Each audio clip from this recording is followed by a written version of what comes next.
So I want to start with the first basic rhythm now. Most people are going to know this, but there's all kinds of variations in this. And sometimes it's called the boom chunk. It's played 4 beats straight down, and the second and fourth beat are dampened, which from here on in I'll call the damp. So you go 1 damp, 2, 1 damp, 3 damp. And that sounds something like this. 1, 2, 3, 4.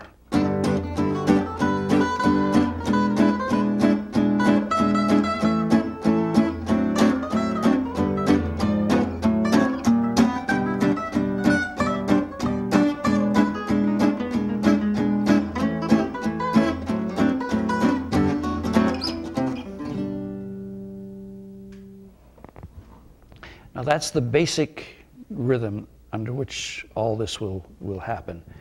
This first variation on that, or the second variation on that, is to play the 1 and the 3 on the bass area of your strings, string number 6, 5, 4, and maybe 3, and then the second one on all strings. And you vamp on all 4 beats, or you damp on all 4 beats. And that would sound something like this. 1, 2, 3, 4.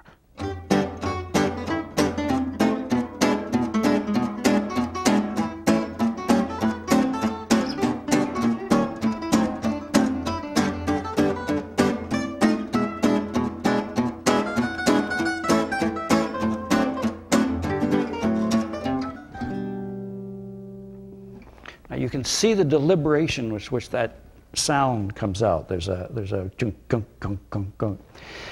When you're more than one rhythm guitar player, it would probably be a good idea to work with your rhythm partner and work out what you want to play together. And maybe one person can play the first rhythm, one person can play that second rhythm, and you'd have a nice balance. There's a third variation on this, which is probably used a little bit less, but it gives a very good staccato sound. It's hitting all strings on all 4 beats and damp all 4 of them.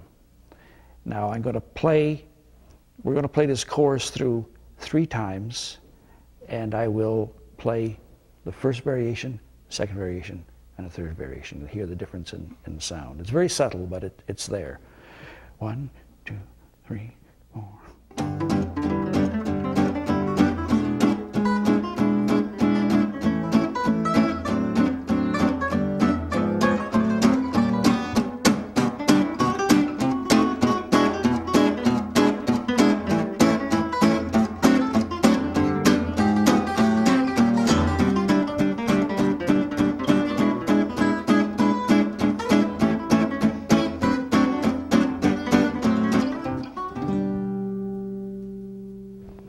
So there's all 3 variations of that rhythm. Can be played in conjunction with each other, or any 2 of those can be, mix and match them any way you see fit.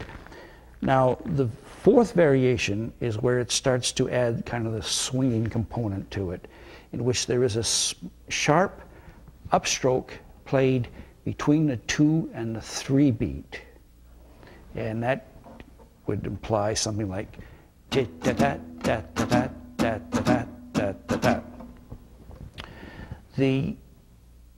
little upstroke beat between the 2 and the 3.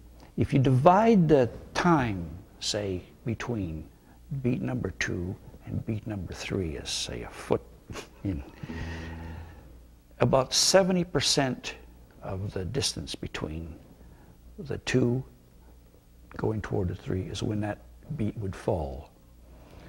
And if you're closer than that to the center, it's going to sound a little plodding. And the closer you can get it to the 3, and the lighter you can get it, the lighter the rhythm is going to feel. And there'll be no drop in energy, but the rhythm will feel very light. And you can do this on a fast piece or a slow piece. I'll talk about the slow piece in a second. I'll just give you an idea of the fast piece. And I'm going to play the first variation and then this on the first 8 bars, and then I'll play the second on the, I'll play this fourth variation on the second 8 bars. I'm going to start with the same thing. 1, 2, 3, 4.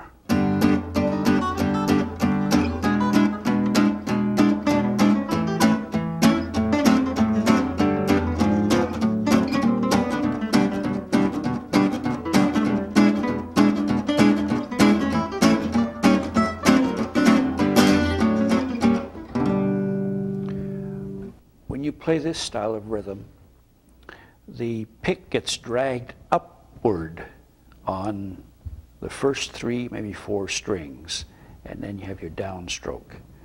So as your upstroke that is the really important part of this, because that's going to determine whether the whole feel of the rhythm is really light or a little plodding. You've got to really watch that, as I said. And that's, you know,